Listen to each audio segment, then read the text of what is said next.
ভয়াবহ বিস্ফোরণে পড়ল আর্জেন্টিনার গোলরক্ষকের বাড়ি। মেসি লাউতারোর গোলে বছরের শেষ ম্যাচে আর্জেন্টিনার জয়। এমবাপ্পের 400 গোল, বিশ্বকাপ ফুটবলের টিকিট পেয়ে গেল ফ্রান্স।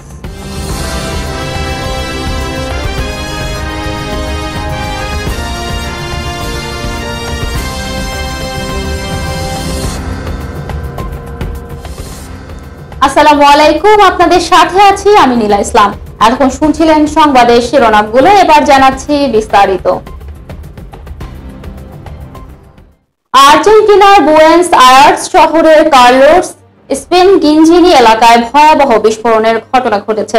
এই ঘটনায় পুড়ে গেছে আর্জেন্টিনার জাতীয় দলের সাবেক গোলরক্ষক ফ্রাঙ্কো আরমানির বাড়ি। মর্মান্তিক এই দুর্ঘটনায় 20 জন আহত হয়েছেন বলে জানিয়েছেন দেশটির সংবাদ মাধ্যম। প্রতিবেদনে বলা হয়েছে, কেমিক্যাল থেকে ছড়িয়ে পড়ার কারণে এই বিস্ফোরণের ঘটনা ঘটেছে। তবে দুর্ঘটনার সময় বাড়িতে ছিলেন না আরমানি ও তার পরিবারের কেউ।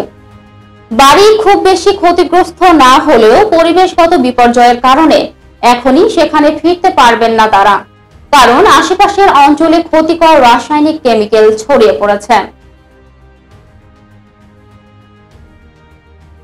এদিকে লুয়ান্ডার স্বাগত অ্যাঙ্গোলাকে 2-0 গোলে হারায় অ্যালবিয়েন্সেরা।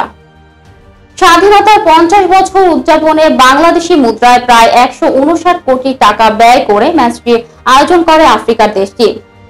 র্যাঙ্কিংয়ে 88 ধাপ পিছিয়ে থাকা সত্ত্বেও অ্যাঙ্গোলা ম্যাচে লড়ুকো মানসিকতার পরিচয় দেয়। কয়েকটি পাল্টা আক্রমণে আর্জেন্টিনা রক্ষণকে চাপে ফেলে, তবে গোলের দেখা মেলেননি তাদের। প্রথমার্ধে বেশ কিছু সুযোগ হাতছাড়া করার পর 44তম মিনিটে লাউতারোর গোলে এগিয়ে যায় আর্জেন্টিনা। মেসির পাশ থেকে ডান দিকে ফাঁকা জায়গা পেয়ে নিচু শটে জাল খুঁজে নেন তিনি। অ্যাঙ্গোলার গোলরক্ষক হোগো মার্কেস একাধিক আক্রমণ প্রতিহত করলেও 81তম মিনিটে তার রক্ষা করতে পারেননি। ডিপলের দেওয়া ফিরতি পাশ থেকে বক্সের বাঁ দিক থেকে নিখুঁত শটে গোল করেন মেসি। 5 মিনিট পর তাকে তুলে নেন কোচ স্কেলোনি। অন্যদিকে পেশাদার ফুটবলে 400 গোল করে ফেললেন কিলিয়ান এমবাপ্পে। তার কীর্তি তিনি 2026-এর বিশ্বকাপ টিকিট পেয়ে গেল দুবাইয়ের বিশ্বকাপ চ্যাম্পিয়ন ফ্রান্স। এত কম বয়সে 400 গোলের মাইল ফলক স্পর্শ করতে পারেননি ক্রিস্টিয়ানো রোনালদো এবং লিওনেল মেসিও। এদিনই ইউক্রেনকে 4-0 গোলে হারিয়ে 2027-এর বিশ্বকাপ যোগ্যতা অর্জন করে ফেলল ফ্রান্স। জোড়া গোল করলেন এমবাপ্পে। ম্যাচের 55 এবং 83 মিনিটে গোল করেন তিনি। চলতি মৌসুমে ক্লাব এবং দেশের জার্সি গায়ে 20 ম্যাচে 23 গোল করে ফেললেন এমবাপ্পে। ইউরোপীয় অঞ্চলের যোগ্যতা অর্জন পূর্বে গ্রুপ ডি-তে রয়েছে ফ্রান্স।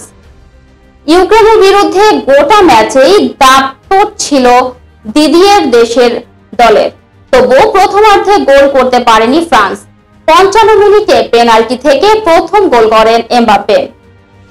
76 মিনিটে ফ্রান্সের পক্ষে দ্বিতীয় গোলটি করেন ওলিসে। 83 মিনিটে ম্যাচে নিজের দ্বিতীয় এবং পেশাদার ফুটবল জীবনের 400তম গোল করে ফ্রান্সের জয় একরকম নিশ্চিত করে দেন এমবাপ্পে। দর্শক, এই ছিল এখনকার মতো। পরবর্তী সংবাদ দেখার আহ্বান জানিয়ে এখানেই শেষ করছি। ধন্যবাদ সবাইকে এতক্ষণ সাথে থাকার জন্য।